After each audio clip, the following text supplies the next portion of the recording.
les bienvenus à ce rendez-vous d'information. Madame, Monsieur, bonsoir. Passons en revue les titres sommaires de ce journal. L'ambassadeur des États-Unis d'Amérique reçu par le président de la République Alassane Ouattara ce 31 janvier au palais présidentiel. Les retombées de la coopération bilatérale soulignées, notamment la contribution au développement de la Côte d'Ivoire dans les contextes de défis sanitaires ou encore de la restructuration économique de la Côte d'Ivoire. L'intervention du président de l'Assemblée nationale à la 17e conférence de l'UPCI à Alger, Adama Bictogo, a invité les pays représentés à une grande solidarité dans la recherche de réponses concrètes et efficaces à la consolidation d'une communauté de paix et de prospérité.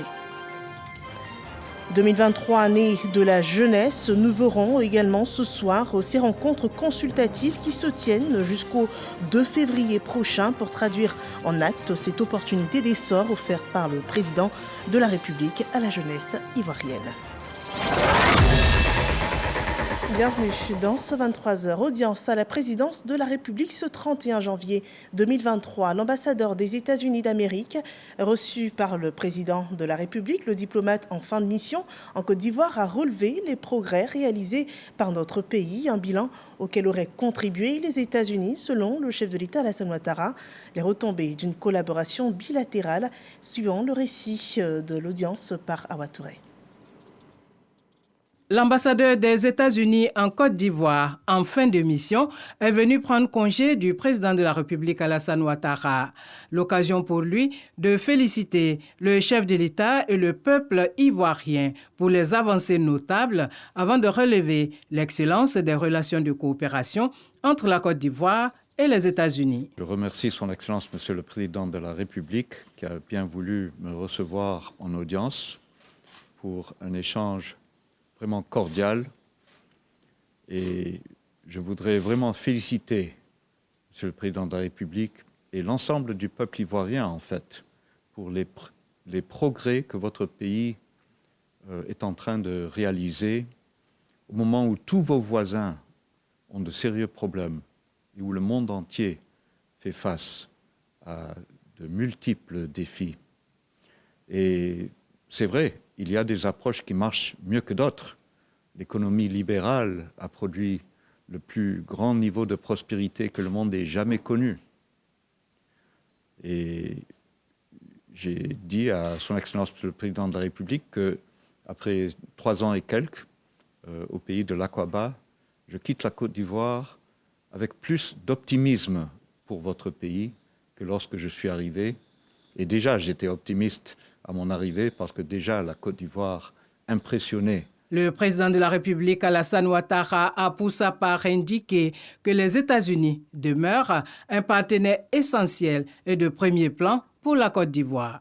Je tenais, Monsieur l'ambassadeur, à vous dire combien nous sommes honorés de la contribution que vous avez apportée à notre pays pendant ces années, 3 ans et demi. Et vous êtes arrivé à un moment où la Côte d'Ivoire était sortie de crise, mais nous avions des défis tels que la Covid, tels que la restructuration de l'économie. Et les États-Unis nous ont apporté leur soutien, que ce soit dans le domaine de la santé, du sida, du Covid, mais également avec le MCC. Et nous avons reçu des sommes importantes pour le développement et la restructuration de notre pays. Les États-Unis sont un partenaire important, je dirais même essentiel pour la Côte d'Ivoire. Et nous avons toujours été très fiers que John Kennedy a reçu pour la première fois un chef d'État africain en la personne du président Félix Houphouët-Boigny au début des années 60. Et cela reste une marque de fierté pour nous et de considération. Et la Côte d'Ivoire a opté pour l'économie libérale. Et ceci a été une bonne chose pour notre pays, parce qu'on voit aujourd'hui que ce soit en taux de croissance, que ce soit au niveau des investissements dans le social, que ce soit l'ouverture de l'économie, la transformation de l'économie, que nous sommes parmi les premiers pays du continent africain et je dirais même dans le monde. Donc nous avons bien choisi nos partenaires et les États-Unis sont un partenaire de premier plan et je voudrais vous demander de remercier les autorités américaines et notamment le président Biden pour le soutien qu'il nous apporte et aussi dire que les Ivoiriens demeurent des amis du peuple américain. Le chef de l'État a par ailleurs salué la contribution de l'ambassadeur Richard Abel au renforcement et à la diversification des relations de coopération entre la Côte d'Ivoire et les États-Unis d'Amérique. Et tout comme cette relation bilatérale États-Unis-Côte d'Ivoire, la coopération parlementaire joue aussi son rôle en apportant des solutions aux défis des États. Le président de l'Assemblée nationale tient le discours du développement et de l'unité à la tribune de la 17e conférence de l'Union des parlements membres de l'Organisation de la coopération islamique. Le président Adama Bictogo a aussi affirmé le soutien de la Côte d'Ivoire aux pays affectés par le terrorisme et les conflits armés, suivant ce rapport de Moussa Konaté et Adama Sangaré depuis Alger. 17e conférence de l'UPC, l'Union des parlements membres de l'Organisation de la coopération islamique à Alger, la capitale algérienne. Les échanges portent sur des questions liées au développement des États. La Côte d'Ivoire est présente à cette rencontre internationale des parlementaires. Lors des travaux, le président de l'Assemblée nationale s'est exprimé sur l'intérêt pour les États de mutualiser les initiatives. Le monde entier, particulièrement le monde musulman, est actuellement confronté à des défis multiples et complexes qui requièrent de nous, au-delà d'une simple prise de conscience, des réponses concrètes et efficaces pour le bonheur de notre communauté. La communauté de valeurs et de destin qui nous lie sonne pour nous comme une interpellation à le fait de mener des réflexions profondes qui nous permettront d'adresser avec efficacité les différents défis qui se dressent contre notre volonté de construire une société de paix et de prospérité. Perturbations politiques, attaques terroristes, conflits armés et bien d'autres fléaux constituent des freins au développement économique et social de nombreux pays. Des préoccupations qui interpellent la communauté parlementaire de l'Organisation de la coopération islamique. Le président Adama Bictogo réaffirme le soutien de la Côte d'Ivoire aux pays touchés par les différentes crises. La Côte d'Ivoire soutiendra toutes les initiatives destinées à promouvoir la paix, la solidarité et la tolérance entre les nations. Elle ne ménagera aucun effort pour mettre toutes ses potentialités au service de la cohésion entre nos États membres, en empruntant la voie du dialogue rationnel et constructif, en manifestant sa solidarité avec ses frères à propos de toutes les questions cruciales et en faisant le choix de la paix, la stabilité et du développement humain durable. Le monde islamique et les défis de la modernisation et du développement, thème de la 17e conférence de l'UPC. La Côte d'Ivoire s'apprête à abriter la 18e conférence de l'institution parlementaire internationale, prévue l'année prochaine. Nous parlons de nutrition. Dans la région Afrique, le forum Dakar 2 s'est achevé sur des promesses de financement, des pactes nationaux de souveraineté alimentaire. Les programmes présentés par les pays ont été tous retenus. Le cas de la Côte d'Ivoire, en intérêt est porté sur les projets agricoles et les partenaires au développement se sont entretenus à ce sujet avec la délégation ivoirienne. On voit cela dans le compte-rendu de Mamadou Kouassi. Le pacte de la Côte d'Ivoire portant sur l'agriculture et l'alimentation intéresse bien la FAO.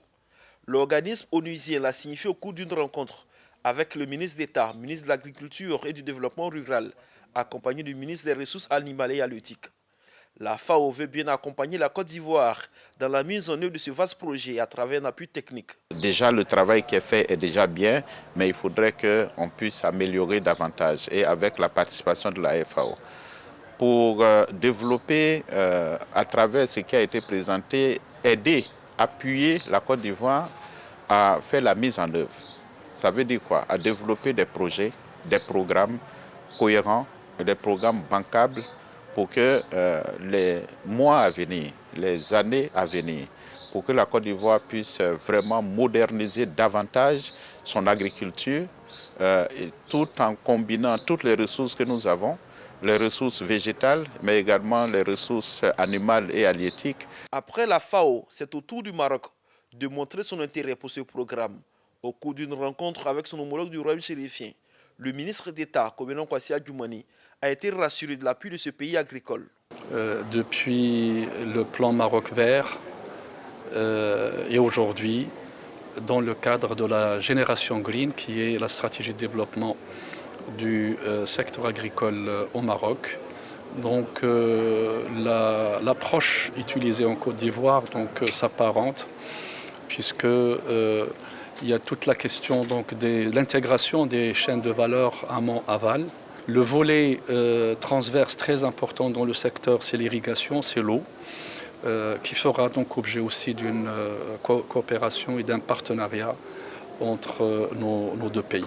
La participation du Maroc au prochain Sahara a été également abordée au cours de cette rencontre. Nous avons donné l'information à M. le ministre comme quoi notre salon va se tenir en septembre prochain. En tout cas, nous sommes heureux d'annoncer que le Maroc va y prendre part. Et le Maroc vient avec son pavillon. Et pour qui connaît le Maroc, dans le cadre des salons, ce sont des grands pavillons que nous voyons avec beaucoup de spécificités, avec beaucoup de diversité aussi en ce qui concerne les produits. D'autres partenaires ont échangé avec la délégation ivoirienne. Tous ont démontré leur volonté à accompagner la Côte d'Ivoire dans la mise en œuvre de son pacte. Et en termes de partenariat interne, 2023 est l'année de la jeunesse. Donc le gouvernement fait de la jeunesse un partenaire également privilégié. Et pour cela, des rencontres consultatives se tiennent jusqu'au 2 février prochain pour traduire en acte cette opportunité offerte par le président de la République à la jeunesse ivoirienne. À la suite de chaque catégorie de jeunesse qui est interviewée, devra être élaborée des propositions à remettre au gouvernement. L'ambition, c'est de faire de la jeunesse une force de proposition et aussi de promouvoir la participation des jeunes à la gouvernance suivant ce développement de Michel Mambo. Commune du Plateau, auditorium de la CNPS. Face à la jeunesse, 4 membres du gouvernement. 2023, année de la jeunesse, pour traduire en acte la volonté du président de la République, Alassane Ouattara, les jeunes seront eux-mêmes mis à contribution. Vous devez mettre tout votre potentiel en œuvre, faire sortir tout votre savoir-faire. Et je dirais repousser vos limites pour que cette année soit votre année, comme le souhaite le président de la République. L'exercice auquel nous nous livrons devrait pouvoir permettre de régler les problèmes de jeunes, de jeunesse, sans qu'on ait besoin de rentrer dans la confrontation. Et la dernière loi qui a été votée, qui demande une plus forte implication des jeunes dans les prises de décision publiques, correspond exactement à cette vision du chef de l'État. Des rencontres consultatives sur instruction du Premier ministre Patrick Achi qui ont pour but de recueillir les avis et propositions des jeunes. Nous avons réclamé longtemps que les jeunes soient aux affaires. Alors c'est un répondant à tout ce que nous avons demandé. Et donc nous avons promis vraiment de produire un document avec toutes les propositions de toute la communauté étudiantine et scolaire du Côte d'Ivoire. Cette initiative est noble parce que là, nous sommes avec des ministres. Nous avons l'occasion de nous exprimer.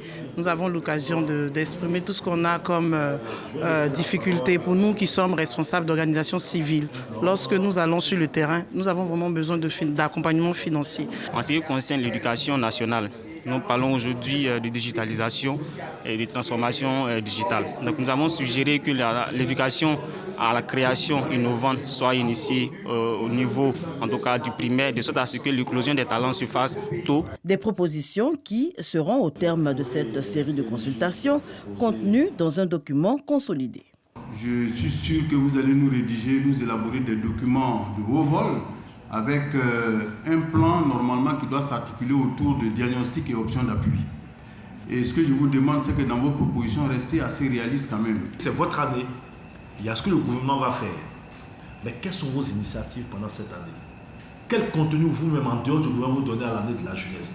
Quelles sont les initiatives nouvelles que vous allez faire ou en termes d'amplification de vos initiatives qui sont déjà faites pour donner du contenu donc à l'année de la jeunesse? Venez à nous avec des propositions d'initiatives.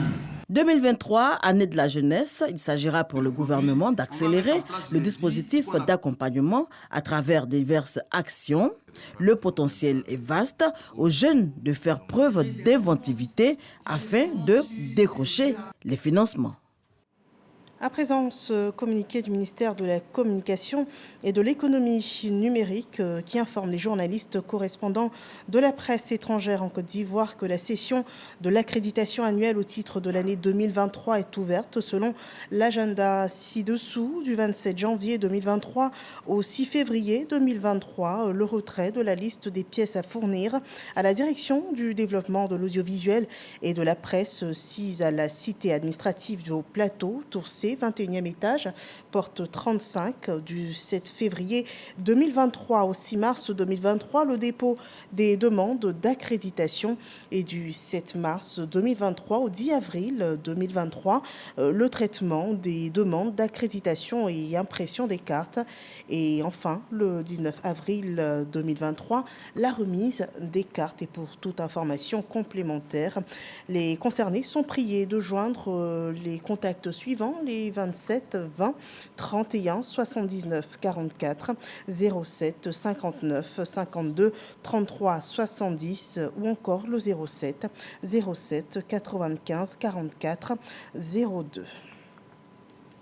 Parlons de sécurité sous-régionale à l'occasion de la 18e réunion des chefs de service et de renseignement de sécurité dénommée Initiative d'Accra. Il se tient à Abidjan une réunion de sécurité au cours de laquelle les 7 pays membres de cette initiative travailleront sur un plan d'action conjoint concernant des mesures urgentes et appropriées à la détérioration de la situation sécuritaire dans certains pays.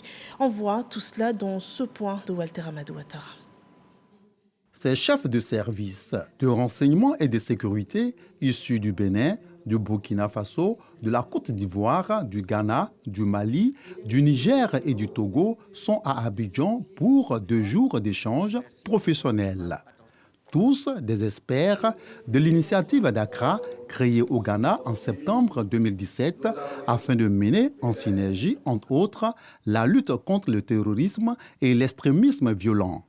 Elle est dotée d'un état-major et d'un secrétariat exécutif. Nous sommes en train de former une force multinationale conjointe entre nos pays. Ce sera consacré totalement en matière de sécurité et à notre lutte contre le terrorisme. À l'ouverture des travaux, le ministre de l'Intérieur et de la Sécurité, le général de corps d'armée Vagondo Diomandé, soutenu par Amadou Koulibaly, ministre de la Communication et de l'Économie numérique, salue le choix de la Côte d'Ivoire pour abriter la rencontre. La Côte d'Ivoire se félicite de l'honneur qui lui est fait d'accueillir sur son sol une si importante activité. C'est pourquoi le président de la République, son Excellence M. Alassane Ouattara et le Premier ministre m'ont chargé de vous traduire leurs remerciements appuyés. Vous aurez à examiner la présentation et l'examen du rapport d'activité 2022 de l'initiative d'Accra. En plus des 7 pays de l'initiative d'Accra qui participent à ces travaux, se trouve le Nigeria, bénéficiant actuellement du statut d'observateur. Intéressons-nous aux couleurs 2023 du secteur des eaux et forêts en Côte d'Ivoire. Le ministre Laurent Tchagba a instruit ses agents sur les objectifs de cette année à travers les points suivants. La politique nationale pour le reboisement, celle de l'eau également, le défi de l'agroforesterie et aussi la lutte contre le trafic du bois ou encore l'orpaillage clandestin. Franck Wadio nous en dit davantage. Le cap est donné depuis avril 2022. Nommé ministre des Eaux et Forêts, Laurent Tchagba a une idée claire de sa mission et cette rencontre officielle, la première de l'année avec l'ensemble du personnel, tombe à propos pour le réaffirmer. Il s'agit d'ici à 2030 de conquérir à nouveau 20% du couvert forestier national aujourd'hui dégradé, c'est-à-dire passer de 2 à 6 millions d'hectares de forêt. Nous avons poursuivi et renforcé nos relations avec le secteur privé et les partenaires techniques pour la mise en œuvre du cadre d'action commune de l'initiative Cacao et Forêt. La signature des conventions de gestion des forêts classées et le lancement de la phase 2 du programme d'investissement forestier. Autant de chantiers pour restaurer la forêt ivoirienne à inscrire dans le cadre d'une stratégie nationale de préservation, de réhabilitation et d'extension des forêts, mais aussi de la faune et des ressources en eau. Nous allons redoubler les efforts pour que ce pan de notre activité soit une réalité et que nous puissions nous adosser sur des textes réglementaires adoptés par le gouvernement pour nous permettre d'être éloquents dans ce domaine. Parallèlement, un avant-projet de loi portant gestion de la faune est bien avancé et nous espérons que cette année, ce projet sera adopté. Le pari est grand et le monde forestier, à travers ses différents démembrements, fait profession de foi. Et pour montrer son adhésion au message, des cadeaux symboliques sont remis au ministre Laurent Tchagba par le personnel lors de cette rencontre qui s'est aussi voulue récréative. À présent, passons au dossier économie de ce mardi. Il porte sur les solutions des sciences biologiques à l'insécurité alimentaire. Les maladies des cultures agricoles sont une menace pour la biodiversité et une menace à prendre très au sérieux. Et pourtant, des alternatives existent, des alternatives de développement agricole qui peuvent tout aussi assurer une production agricole saine, suivant ce développement que fait Dangui Dangui dans ce dossier proposé ce mardi. On regarde.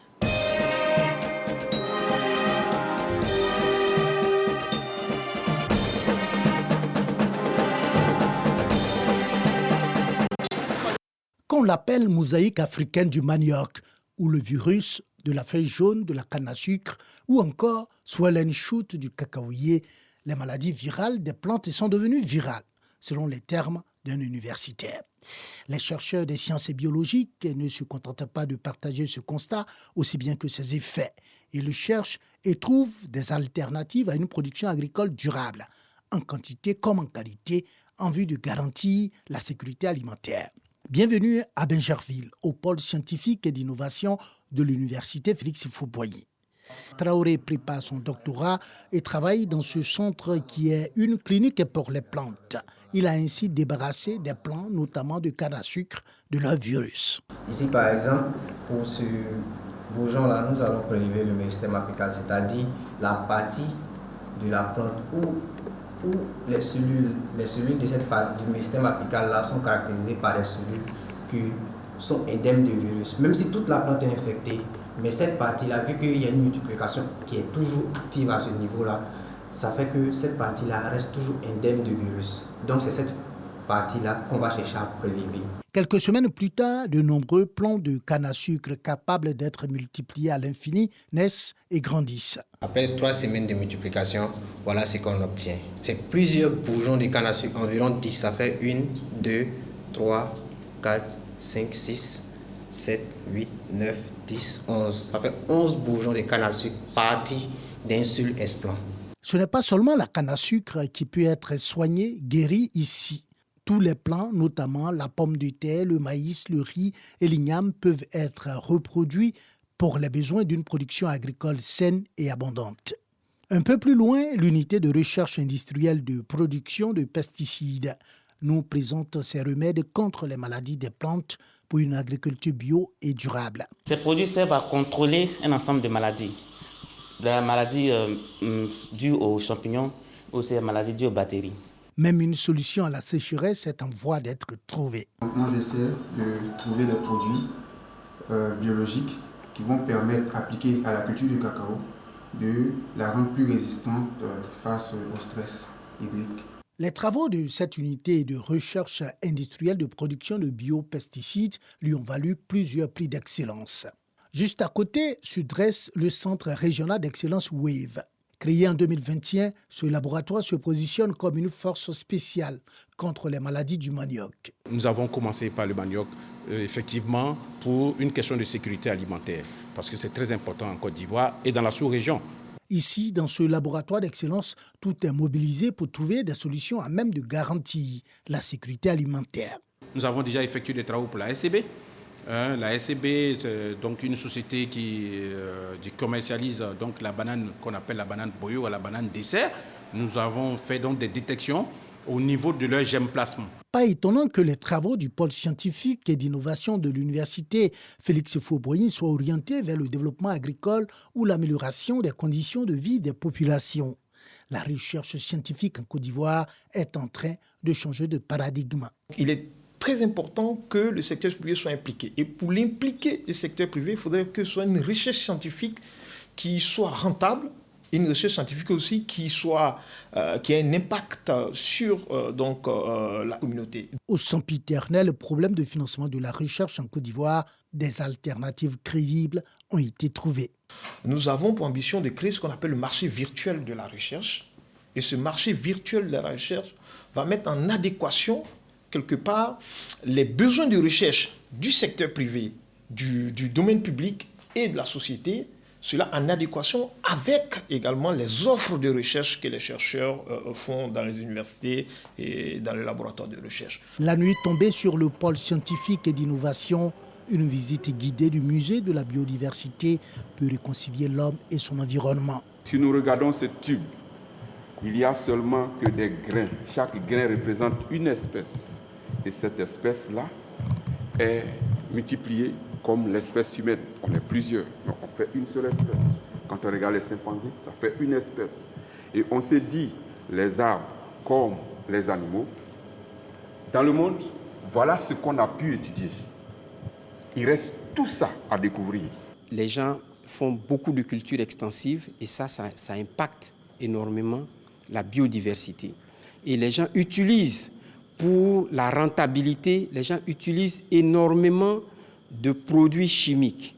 Et ça impacte négativement la biodiversité. La biodiversité est notre assurance vie, nous soufflait à l'oreille un étudiant en biologie. Nous devons la protéger à tout prix, a-t-il poursuivi. Et voilà, passons à présent au point sur la situation du coronavirus en Côte d'Ivoire.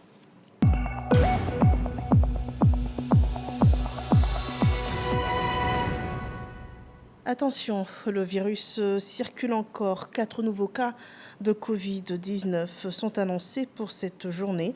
Sur 306 échantillons prélevés, le bilan du jour compte aussi 3 nouveaux guéris pour ce jour. 12 cas restent encore actifs et en traitement.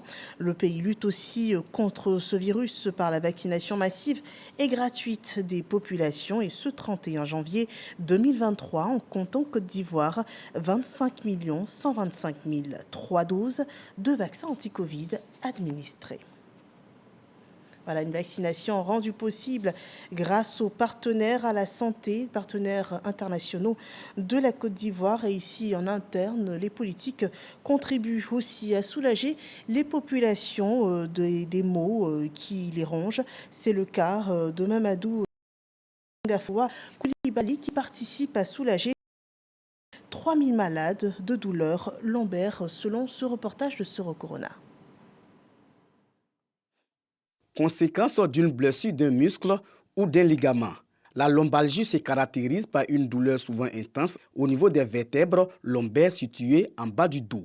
Quelles sont donc les causes de cette maladie? Il y a beaucoup d'attitudes, beaucoup de gestes que nous faisons tous les jours, soit dans la vie domestique, soit dans la vie professionnelle qui déclenche les douleurs ou même qui crée la maladie. Que ce soit la façon de s'asseoir, la façon de marcher, la façon de se coucher, la façon de se lever du lit.